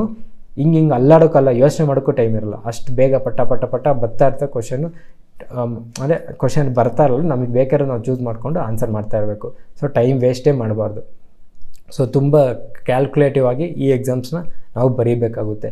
1 ನಿಮಿಷ ಅಲ್ಲೇ 2 ನಿಮಿಷ ಒಂದು ಕ್ವಶನ್ಗೆ ವೇಸ್ಟ್ ಮಾಡಿದ್ರೆ ಹೋಯ್ತು, ಗಾನ್ ಎಕ್ಸಾಮ್ ಅಂತ ಅಷ್ಟೇ. ಸೊ ಹುಷಾರಾಗಿರಿ. ಸೊ ಇದು ನಮಗೆ ಟೈರ್ 1. ಸೊ ಟೈರ್ 1 ಬಂದು ಬರೀ ಕ್ವಾಲಿಫಿಕೇಷನ್, ನಿಮಗೆ ಯಾವುದೇ ಈ ಮಾರ್ಕ್ಸ್ ಬಂದು ಮೆರಿಟ್ ಲಿಸ್ಟ್ಗೆ ತಗೊಳ್ಳಲ್ಲ. ನಿಮಗೆ ರ್ಯಾಂಕ್ ಬರುತ್ತಲ್ಲ ಲಾಸ್ಟು, ಆ ರ್ಯಾಂಕ್ ಯಾವಾಗ ಬರುತ್ತೆ ಅಂದರೆ ಟೈರ್ 2 ಎಕ್ಸಾಮ್ ಬರೀತಿಲ್ಲ, ಅದರಲ್ಲಿ ಬರೋ ಮಾರ್ಕ್ಸ್ ಮೇಲೆ ನಿಮಗೆ ರ್ಯಾಂಕ್ ಕೊಡ್ತಾರೆ. ಸೊ ಟೈರ್ 2 ಎಕ್ಸಾಮ್ ಇರುತ್ತೆ. ಸೊ ಟೈರ್ 1ನಲ್ಲಿ ಕೂಡ ನಿಮಗೆ -0.5 ಮಾರ್ಕ್ಸ್ ನೆಗೆಟಿವ್ ಇರುತ್ತೆ. ಪ್ರತಿ ತಪ್ಪ ಆನ್ಸರ್ಗೂ ಅರ್ಧ ಮಾರ್ಕ್ಸ್ ಕಟ್ ಮಾಡ್ತಾರೆ. ನೀವು ಒಂದು ಕ್ವಶನ್ ಟಿಕ್ ಹಾಕಿರ್ತೀರಾ, ತಪ್ಪಾಗಿರುತ್ತೆ ಅಂದ್ಕೊಳ್ಳಿ, 2.5 ಮಾರ್ಕ್ಸ್ ಹೋಗ್ಬಿಡುತ್ತೆ. 2 ಮಾರ್ಕ್ಸ್ ಅಲ್ಲ, 2.5 ಹೋಗ್ಬಿಡುತ್ತೆ. ಸೊ ನೋಡ್ಕೊಂಡು ಹುಷಾರಾಗಿರಬೇಕು. ಸೊ ಪೇಪರ್ 1 ಟೈರ್ 2 ಅಲ್ಲಿ ನೋಡಿ, ಪೇಪರ್ 1 ಇರುತ್ತೆ. ಪೇಪರ್ 1ನಲ್ಲಿ ಸೆಷನ್ 1 ಬೆಳಗ್ಗೆ 2 hours 15 minutes. ಅದರಲ್ಲಿ ಏನು ಕೊಡ್ತಾರೆ, 1 hour ಈಚ್. ಸೊ ಮಾಡಲ್ 1ನಲ್ಲಿ ಸೆಕ್ಷನ್ 1, ಮಾಡಲ್ 1ನಲ್ಲಿ ಮ್ಯಾಥ್ಸ್ ಇರುತ್ತೆ. ಮಾಡಲ್ 2 ಅಲ್ಲಿ ಜನರಲ್ ರೀಸನಿಂಗ್ ಇರುತ್ತೆ. 30 ಕ್ವಶನ್ಸು, ಒಂದೊಂದು ಕ್ವಶನ್ಗೆ 3 marks, 180 marks. 1 hour for each session. So session 1ಗೆ 1 hour. ಅರ್ಥ ಆಗ್ತಿದೆಯಾ ನಿಮಗೆ? ಇಲ್ಲಿ ಟೋಟಲ್ 60 ಕ್ವಶನ್ಸ್ಗೆ 1 hour ಅಷ್ಟೇ. ಅರ್ಥ ಆಗ್ತಿದೆಯಾ? ಸೆಷನ್ 1 ಇಲ್ಲಿ ಟೋಟಲ್ 2 hours 15 minutes ಯಾವುದು ಕೊಟ್ಟಿದ್ದು ಗೊತ್ತಾ? ಸೆಷನ್ 1ಗೆ ಸೆಷನ್ 2ಗೆ 1 hour for each session. Okay, session 2 ಅಲ್ಲಿ ಏನಿದೆ ನೋಡಿ, ಸೆಷನ್ 2 ಅಲ್ಲಿ ಮಾಡಲ್ 1ನಲ್ಲಿ ಇಂಗ್ಲೀಷ್ ಇದೆ, ಮಾಡಲ್ 2 ಅಲ್ಲಿ ಜನರಲ್ ಅವೇರ್ನೆಸ್ ಇದೆ. English 45 questions. Rank almost English ಬಂದಿಲ್ಲ ಅಂತಂದರೆ ರ್ಯಾಂಕ್ ಹೊಡೆಯೋಕ್ಕಾಗಲ್ಲ. ಜೊತೆಗೆ GK ಕೂಡ ಅಷ್ಟೇ. ಅಂದರೆ ಎಲ್ಲನೂ ಬರಬೇಕು ಬಿಡಿ, ಇದೇ ಅದೇ ಅಂತ ಹೇಳೋಕ್ಕಾಗಲ್ಲ. ಪ್ರತಿಯೊಂದು ಚೆನ್ನಾಗಿದ್ರೆ ರ್ಯಾಂಕ್ ನಮಗೆ. ಇದು 210 ಮಾರ್ಕ್ಸಾ? ಇದು 180 ಮಾರ್ಕ್ಸಾ, ಟೋಟಲ್ 390 ಮಾರ್ಕ್ಸಾ. ಸೊ 390 ಮಾರ್ಕ್ಸ್ಗೆ 330 340 ಬಂದರೆ ನಮಗೆ ಒಳ್ಳೆ ರ್ಯಾಂಕ್ ಅನ್ನೋದು ಸಿಗುತ್ತೆ. ಓಕೆ, ಸೊ ಇದು ಸೆಷನ್ 2. ಸೆಷನ್ 3ಯಲ್ಲಿ ಕಂಪ್ಯೂಟರ್ ಅವತ್ತೇ ನಮಗೆ ಸೆಷನ್ 1ಗೆ ಆಗಿದ ತಕ್ಷಣ ಸ್ವಲ್ಪ ಟೈಮ್ ಕೊಡ್ತಾರೆ. ಅದಾಗಿದ ತಕ್ಷಣ ಸೆಷನ್ 2 ಸೆಷನ್ 3 ಸ್ಟಾರ್ಟ್ ಆಗುತ್ತೆ ಇಮಿಡಿಯೇಟ್ಲಿ. 15 ಮಿನಿಟ್ಸ್ ಟೈಮ್ ಕೊಡ್ತಾರೆ ಗ್ಯಾಪು ನಮಗೆ. ಅದಾದಮೇಲೆ ಸೆಷನ್ 2 ಸೆಷನ್ 3 ಸ್ಟಾರ್ಟ್ ಆಗುತ್ತೆ. ಸೆಷನ್ 3 ಕಂಪ್ಯೂಟರ್ ಬಂದು ಜಸ್ಟ್ ಕ್ವಾಲಿಫೈಯಿಂಗ್ ಅಷ್ಟೇ. 60 ಮಾರ್ಕ್ಸ್ ಇದೆಯಲ್ಲ, 25-30 ಮಾರ್ಕ್ಸ್ ಬಂದರೆ ಪಾಸ್ ನಾವು, ಅದು ಜಸ್ಟ್ ಕ್ವಾಲಿಫೈಯಿಂಗು. ಅದ್ರಲ್ಲಿ ನಿಮಗೆ ಮೆರಿಟ್ ಲಿಸ್ಟ್ಗೆ ಏನು ಬರಲ್ಲ. ಮೆರಿಟ್ ಲಿಸ್ಟ್ ಬರೀ ಸೆಷನ್ 1 ಸೆಷನ್ 2 ಅಲ್ಲಿ ಬರುವಂಥ 4 ಸಬ್ಜೆಕ್ಟ್ಸ್ ಮಾತ್ರ ನಮಗೆ ಮೆರಿಟ್ ಲಿಸ್ಟ್ಗೆ ಯೂಸ್ ಆಗೋದು. ಅದಾದಮೇಲೆ session 3 data entry speed test. So ಈ ಸ್ಪೀಡ್ ಟೆಸ್ಟ್ ಕೂಡ ನಮಗೆ 15 ಮಿನಿಟ್ಸ್ ಕೊಡ್ತಾರೆ. ಒಂದು ಪ್ಯಾರಾಗ್ರಾಫ್ ಕೊಡ್ತಾರೆ ಟೈಪ್ ಮಾಡೋಕ್ಕೆ. ಅದು ಆರಾಮು 36 ವರ್ಡ್ಸ್ ಟೈಪ್ ಮಾಡಬೇಕು 1 ನಿಮಿಷಕ್ಕೆ. ಆರಾಮಾಗಿ ಮಾಡ್ಬೋದು. ಒಂದು 2 ವಾರ ಪ್ರಾಕ್ಟೀಸ್ ಮಾಡಿದ್ರು ಮಾಡ್ಬೋದು. ಅಂದರೆ ಸ್ವಲ್ಪ ಟಚ್ ಇದ್ದರೆ. ಇಲ್ಲ ಅಂತ ಅಂದರೆ ಒಂದು 2 ತಿಂಗಳು ಪ್ರಾಕ್ಟೀಸ್ ಮಾಡಿ ಆರಾಮಾಗಿ ಆಗುತ್ತೆ. ಓಕೆ, ಅದು ಅವಾಗ ನೋಡೋಣ ನಾವು. ಫಸ್ಟು ಟೈರ್ 1 ಟೈರ್ 2 ಬರೆದು ಅದಾದಮೇಲೆ ಇರೋದು. So paper 1 is compulsory for all post. Paper 1 session 1 session 2 session 3 ಎಲ್ಲರಿಗೂ ಕಂಪಲ್ಸರಿ ಅದು. ಪೇಪರ್ 2 ಬರೀ ಸ್ಟ್ಯಾಟ್ಸು ಎಲ್ಲರಿಗೂ ಇಲ್ಲ. ಪೇಪರ್ 2 ಬರೀ JS ಜೂನಿಯರ್ ಸ್ಟ್ಯಾಟಿಸ್ಟಿಕಲ್ ಆಫೀಸರ್ ಇರ್ತಾರಲ್ವ, ಸ್ಟ್ಯಾಟಿಸ್ಟಿಕಲ್ ಇನ್ವೆಸ್ಟಿಗೇಟರ್ ಇರ್ತಾರಲ್ಲ ಅವ್ರಿಗೆ ಮಾತ್ರ, ಎಲ್ಲರಿಗೂ ಇಲ್ಲ. ಬೇರೆ ಇನ್ಸ್ಪೆಕ್ಟರ್ ಪೋಸ್ಟ್ ಹಾಕಿದವ್ರಿಗೆಲ್ಲ ಇಲ್ಲ. ಓಕೆನಾ. ಸೊ ಇನ್ನು ಸಿಲೆಬಸ್ಸಿಗೆ ಬಂದರೆ ನೋಡಿ, it will be mandatory for the candidates to qualify all the sections of paper 1. Paper 1ಅಲ್ಲಿ ಎಲ್ಲ ಕ್ವಾಲಿಫೈ ಆಗಬೇಕು. ಅದು ಅವ್ರು ನೋಡ್ಕೊತಾರೆ. ನೀವು ಎಕ್ಸಾಮ್ ಬರೀರಿ, ಕ್ವಾಲಿಫೈ ಆಗೋದು ಬಿಡೋದು ಅವರು ಮಾಡ್ಕೊತಾರೆ. ಓಕೆನಾ. ಓಕೆ, ಸಿಲೆಬಸ್ಸಿಗೆ ಬಂದರೆ ಜನರಲ್ ಇಂಟೆಲಿಜೆನ್ಸ್ ಆ್ಯಂಡ್ ರೀಸನಿಂಗಲ್ಲಿ ಆಲ್ಮೋಸ್ಟ್ ಎಲ್ಲನೂ ಪ್ರತಿಯೊಂದೂ ಅದನ್ನು ಕೂಡ ಡಿಸ್ಕ್ರಿಪ್ಷನಲ್ಲಿ ಹಾಕ್ಬಿಡ್ತೀನಿ ನಾನು. ಪ್ಲೇಲಿಸ್ಟ್ ಎಲ್ಲ ವೀಡಿಯೋಸು ಪ್ರತಿಯೊಂದು ಮಾಡಿದ್ದೀನಿ. ರೀಸನಿಂಗ್ ಆಗಲಿ, GK ಇನ್ನೂ ಮಾಡಿಲ್ಲ. GK ಇವಾಗ ಸ್ಟಾರ್ಟ್ ಮಾಡ್ತಾಯಿದ್ದೀನಿ. ನಿಮಗೆ ನೋಡಿ, 1-2 ವೀಡಿಯೋ ನೋಡಿ ನಮ್ಮ ಚಾನಲಲ್ಲಿ. ನಮಗೋಸ್ಕರನೇ ಮಾಡ್ತಿರೋದು, ಕನ್ನಡದವ್ರಿಗೋಸ್ಕರನೇ ಮಾಡ್ತಿರೋದು. ಕನ್ನಡದಲ್ಲಿ ನಿಮಗೆ ವೀಡಿಯೋಸ್ ಸಿಗೋದೇ ಇಲ್ಲ. SSC CGLಗೆ ಒಬ್ಬರೇ ಇಬ್ಬರು ಅಲ್ಲಿಲ್ಲ ಅನ್ಅಕಾಡೆಮಿ ಅದು ಸಿಗುತ್ತೆ. ಬಿಟ್ಟರೆ ಅದಕ್ಕೆ ಪ್ರಿಫರೆನ್ಸ್ ಕೊಟ್ಟು ಅದಕ್ಕಂತಲೇ ಒಂದು ಚಾನಲ್ ಮಾಡಿ ಯಾರು ಮಾಡಿಲ್ಲ. ಆ ಪ್ರಯತ್ನ ನಾನು ಮಾಡಿದ್ದೀನಿ. ಯಾಕಂದರೆ ನಾನು ಪ್ರಿಪೇರ್ ಆಗ್ತಿದ್ದೆ. ಪ್ರಿಪೇರ್ ಆಗೋದನ್ನ ಅಲ್ಲಿ ಹಾಕ್ಕೊಂಡಿದ್ದೀನಿ. ನಿಮಗೆ ಯೂಸ್ ಆಗ್ತಿದೆ ಅಂತಂದರೆ ನೋಡಿ, ಇಲ್ಲಾಂದರೆ ಬಿಡಿ. ಸೊ 1-2 ವೀಡಿಯೋಸ್ ನೋಡಿ. GK ಆಗಲಿ, ರೀಸನಿಂಗ್ ಆಗಲಿ, ಮೇಯ್ನಾಗಿ ಮ್ಯಾಥ್ಸ್ ಆಗಲಿ, ಇಂಗ್ಲೀಷ್ ಆಗಲಿ, ಇಂಗ್ಲೀಷಲ್ಲಿ ಗ್ರಾಮರು ಪ್ರತಿಯೊಂದು ವೀಡಿಯೋಸು ಪ್ಲೇಲಿಸ್ಟಲ್ಲಿ ಹಾಕಿದ್ದೀನಿ. ಪ್ಲೇಲಿಸ್ಟ್ ವೀಡಿಯೋಸ್ ನಿಮಗೆ ಪ್ಲೇಲಿಸ್ಟ್ ಡಿಸ್ಕ್ರಿಪ್ಷನಲ್ಲಿ ಕೊಡ್ತೀನಿ. ನೋಡಿದ್ರೆ ಒಂದು ಸಲ ನೋಡಿ. ಸೊ ಓಕೆನಾ. ಸೇಮ್ ಸಿಲೆಬಸ್ಸು ನಮಗೆ ಟೈರ್ 1 ಟೈರ್ 2ಗೂ ಸೇಮ್ ಸಿಲೆಬಸ್ ಇರುತ್ತೆ. ಸ್ವಲ್ಪ ಲೆವೆಲ್ ಕ್ವಶನ್ ಪ್ಯಾಟ್ರನ್ ಸ್ವಲ್ಪ ಚೇಂಜ್ ಆಗುತ್ತೆ ಅಷ್ಟೇ. ನೀವು ಚೆಕ್ ಮಾಡಿಕೊಂಡ್ರೆ ಒಂದೊಂದೇ ವರ್ಡ್ ಚೆಕ್ ಮಾಡಿಕೊಂಡ್ರು ನಿಮಗೆ ಮ್ಯಾಥ್ಸು ಮೇಲ್ಗಡೆ ಟೈರ್ 1ಗೆ ಏನು ಕೊಟ್ಟರು ಟೈರ್ 2ಗೂ ಅದೇ ಇರುತ್ತೆ. ಓಕೆನಾ. So don't worry about syllabus. ನಾನು ಸಪ್ರೇಟು ಸ್ಟ್ರಾಟಜೀಸ್ ಕೂಡ ಮಾಡ್ತೀನಿ. ಅಂದರೆ ಮ್ಯಾಥ್ಸ್ ಹೆಂಗೆ ಓದ್ಕೊಬೇಕು, ಎಲ್ಲಿಂದ ಓದ್ಕೊಬೇಕು, ಇಂಗ್ಲೀಷು, GK ಇಂಗ್ಲೀಷ್ ಆಲ್ರೆಡಿ ಮಾಡಿಬಿಟ್ಟಿದ್ದೀನಿ. ಸೊ ಮಿಕ್ಕಿದ 3 ನಾನು ಮಾಡ್ತೀನಿ, ಅವಾಗ ನೋಡಿ.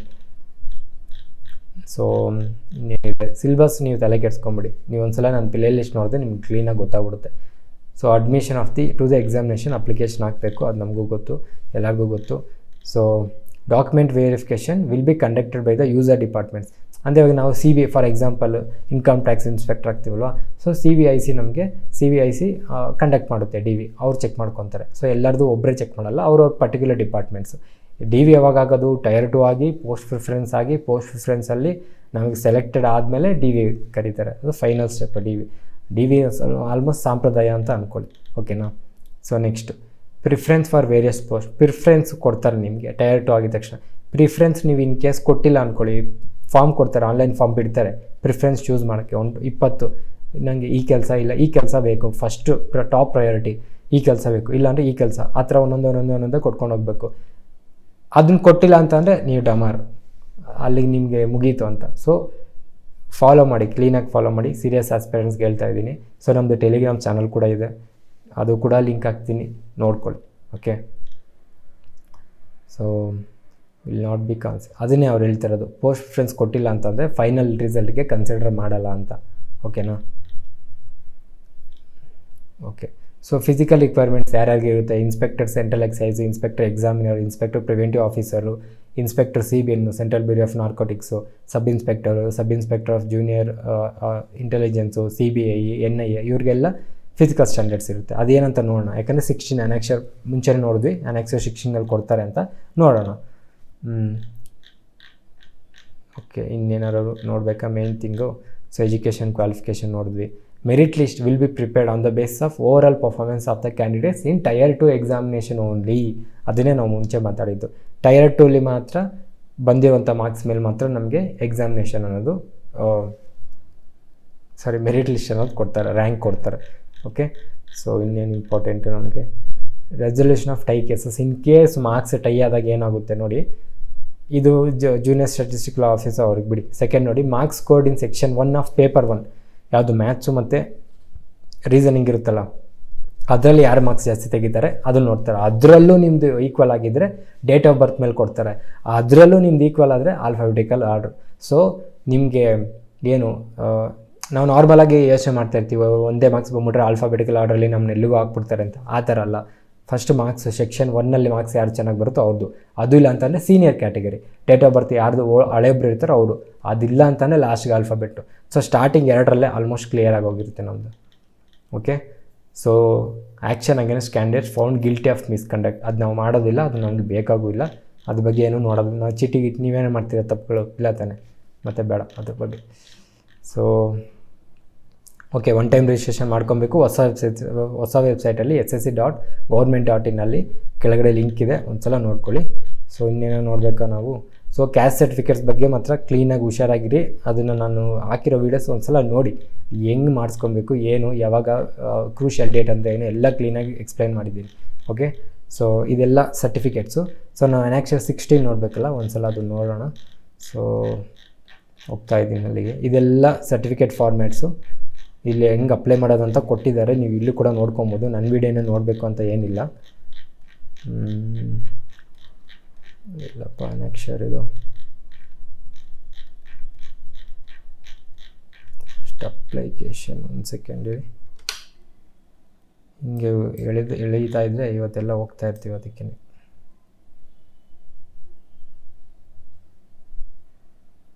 ಓಕೆ, ಅನಾಕ್ಷರ್ 6ಅಲ್ಲಿದೆ ಇನ್ನು. ಓಕೆ, ಅನಾಕ್ಷರ್ 10 ಇಲ್ಲಿದೆ. ಇದು ಹೊಂಟಾಯ್ತಾ? ಓಕೆ, ಅನಾಕ್ಷರ್ 16 ನೋಡಿ, ಫಿಸಿಕಲ್ ಸ್ಟ್ಯಾಂಡರ್ಡ್ಸ್ ಏನೇನಿದೆ ಒಂದ್ಸಲ ಇಲ್ಲಿ ಇದು ಮಾಡ್ಬಿಡ್ತೀನಿ. Okay, physical standards, physical test ಏನು ನೋಡಿ. Physical standards height 157.5 centimetre, chest 81, expand ಮಾಡಿದಾಗ 5 ಸೆಂಟಿಮೀಟರ್ ಎಕ್ಸ್ಪ್ಯಾಂಡ್ ಆಗಬೇಕಂತೆ. ಫಿಸಿಕಲ್ ಟೆಸ್ಟ್ ನೋಡಿ ಇಲ್ಲಿ 1600 ಮೀಟರ್ಸ್ ಇನ್ 15 ಮಿನಿಟ್ಸು. ನಡೆಯೋಕ್ಕಾಗಲ್ವಾ ಹೇಳಿ? ನಡೆಯೋಕ್ಕಾಗಲ್ವಾ? ಆರಾಮಾಗಿ ನಡೀಬೋದು, ತಲೆನೇ ಕೆಡ್ಸ್ಕೊಂಬಿಟ್ಟು. 1600 ಮೀಟರ್ಸು 6 ಮಿನಿಟ್ಸ್ 6.5 ಮಿನಿಟ್ಸ್ಗೆ SIಗೆ ರನ್ನಿಂಗ್ ಕೊಡ್ತಾರೆ. ಓಕೆನಾ? ಅಂತ ರನ್ನಿಂಗಲ್ಲೇ 1600 ಮೀಟರ್ಸು 6 ಮಿನಿಟ್ಸ್ 7 ಮಿನಿಟ್ಸ್ಗೆ ಕಂಪ್ಲೀಟ್ ಮಾಡೋದು. ಅದು ಡಬಲು, ಸ್ವಲ್ಪ ಫಾಸ್ಟಾಗಿ ನಡೆದ್ರೆ ಆರಾಮಾಗಿ ನಡೀಬೋದು. ಇವೆಲ್ಲ ಸಾಂಪ್ರದಾಯ ಅಷ್ಟೇ, ಅದೇನು ಅಷ್ಟೊಂದು ಸೀರಿಯಸ್ಸಾಗಿ ತೊಗೊಂಬಿಡಿ. ಸೈಕ್ಲಿಂಗ್ 8 ಕಿಲೋಮೀಟರ್ಸ್ ಇನ್ 30 ಮಿನಿಟ್ಸ್, ನಿಮ್ಮ ಇಷ್ಟ. ಸೈಕ್ಲಿಂಗ್ 8 ಮಿನಿಟ್ಸ್ ಅಲ್ಲ ಸರ್, 8 ಕಿಲೋಮೀಟರ್ 30 ಮಿನಿಟ್ಸ್ ಬೇಕಾ? ಅದಕ್ಕೆ 15-16 ಮಿನಿಟ್ಸಲ್ಲಿ ಮುಗಿಸ್ಬಿಡ್ಬೋದು. ಓಕೆ, ಸೊ ಇದು ಫಿಸಿಕಲ್ ಟೆಸ್ಟ್ ಬಗ್ಗೆ. ಸೊ ಇಲ್ಲಿಗೆ ನಮ್ಮ ಡೌಟ್ಸ್ ಎಲ್ಲ ಕ್ಲಿಯರ್ ಆಯಿತು, ನಿಮ್ಮ ಡೌಟ್ಸ್ ಎಲ್ಲ ಕ್ಲಿಯರ್ ಆಯಿತು ಅಂದ್ಕೊತಾ ಇದ್ದೀನಿ. So education qualification, age limit, certificate, caste certificates ಏನೇನು ಇರಬೇಕು. ಸೊ ಕ್ಯಾಸ್ಟ್ ಸರ್ಟಿಫಿಕೇಟ್ಸ್ ಇನ್ನೊಂದು ಹೇಳ್ತಿದ್ದೆ, ಕ್ಯಾಸ್ಟ್ ಸರ್ಟಿಫಿಕೇಟು ನಿಮ್ಮ ಹತ್ರ ಇದ್ದೆ, ಆ ಕ್ಯಾಸ್ಟ್ ಸರ್ಟಿಫಿಕೇಟು ಸೈನ್ ಯಾರು ಮಾಡಿರಬೇಕು ಗೊತ್ತಾ? ತಹಸೀಲ್ದಾರ್, ಮಿನಿಮಮ್ ತಹಸೀಲ್ದಾರ್ಗೂ ಬಿಲೋ ರ್ಯಾಂಕಿಂಗಲ್ಲಿ ಇರಬಾರ್ದು. ಸೊ ತಹಸೀಲ್ದಾರ್ಗೂ ಅಬೋ ರ್ಯಾಂಕಿಂಗಲ್ಲೇ ಇರಬೇಕು. SC ST OBC ಸರ್ಟಿಫಿಕೇಟ್ಸ್ನ ನೀವು ಸೆಂಟ್ರಲ್ ಗೌರ್ಮೆಂಟಿಂದೇ ಕೊಡಬೇಕು, ಸ್ಟೇಟ್ ಗೌರ್ಮೆಂಟ್ದು ಒಪ್ಕೊಳ್ಳಲ್ಲ. ಸೆಂಟ್ರಲ್ ಗೌರ್ಮೆಂಟ್ದು ಇಂಗ್ಲೀಷು ಎಂಪ್ಲಾಯ್ಮೆಂಟ್ ಪರ್ಪಸ್ ಅಂತ ಇರಬೇಕು. ಸೊ ಇಲ್ಲಿ ನೋಡಿ, under the government of India ಅಂತ ಇರುತ್ತೆ. ಸೇಮ್ ಇಲ್ಲಿ ಇಲ್ಲಿ ಇದೆಯೋ, ಇಲ್ಲಿ ನಿಮ್ಗೆ ಏನು ಕಾಣಿಸ್ತಿದೆಯೋ, form of certificate to be produce by other backward classes applying for appointment to post under the government of India ಅಂತ ಸೆಂಟ್ರಲ್ ಸರ್ಟಿಫಿಕೇಟಲ್ಲಿ ಇರಬೇಕು, ಇಲ್ಲಾಂದರೆ ನಿಮ್ದು ತಗೊಳ್ಳಲ್ಲ. ಸೊ ಅದಕ್ಕೆ ಮಾಡಿಸ್ಕೊಳ್ಳಿ, ಅದಕ್ಕೆ ನಾನು ಆ ವಿಡಿಯೋ ನೋಡಿ ಅಂತ ಹೇಳ್ತಾರೆ. ಅದನ್ನು ನೋಡಿ ನಿಮ್ಗೆ ಕ್ಲಾರಿಟಿಯಾಗಿ ಇದಾಗುತ್ತೆ. ಓಕೆ, ಸರ್ಟಿಫಿಕೇಟ್ಸ್ ಆಯಿತು, ಏಜ್ ಲಿಮಿಟ್ ಆಯಿತು, ಅಪ್ಲಿಕೇಶನ್ ಯಾವಾಗಿಂದ ಯಾವಾಗಂತ ಗೊತ್ತಾಯಿತು, ₹100 ಫೀಸ್ ಅಂತ ಗೊತ್ತಾಯಿತು, ಕರೆಕ್ಷನ್ಗೆ ಯಾವಾಗ ಡೇಟ್ ಅಂತ ಕೂಡ ಗೊತ್ತಾಯಿತು. ಕ್ರೂಷಿಯಲ್ ಡೇಟ್ 1/8/2024, ಯಾವುದಕ್ಕೆ? ಡಿಗ್ರಿ ಮುಗಿಸೋರಿಗೆ. 24/7/2024 ಬಂದು ಯಾವುದಕ್ಕೆ? ಕ್ಯಾಸ್ಟ್ ಸರ್ಟಿಫಿಕೇಟ್ಸ್ಗೆ. ಸರ್ಟಿಫಿಕೇಟ್ಸ್ ಎಲ್ಲ ಅಷ್ಟಲ್ಲಿ ರೆಡಿಯಾಗಿರಬೇಕು. ಸೊ ಇಲ್ಲಿಗೆ ನೋಟಿಫಿಕೇಷನ್ ಅನ್ನೋದು ಕ್ಲೀನಾಗಿ ಅರ್ಥ ಮಾಡ್ಕೊಂಡ್ವಿ. ಸಿಲೆಬಸ್ಸು ಆಗಲಿ, ಸ್ಟ್ರಾಟಜೀಸ್ ಆಗಲಿ, ಅದೆಲ್ಲ ಸಪ್ರೇಟು, ಅದು ನನ್ನ ಸಪ್ರೇಟ್ ವೀಡಿಯೋಸ್ ಇದೆ, ನೀವು ನೋಡ್ಕೊಳ್ಳಿ. ಸೊ ನೆಕ್ಸ್ಟ್ ನಾವು ಏನು ಅಪ್ಲಿಕೇಶನ್ ಹಾಕಬೇಕು.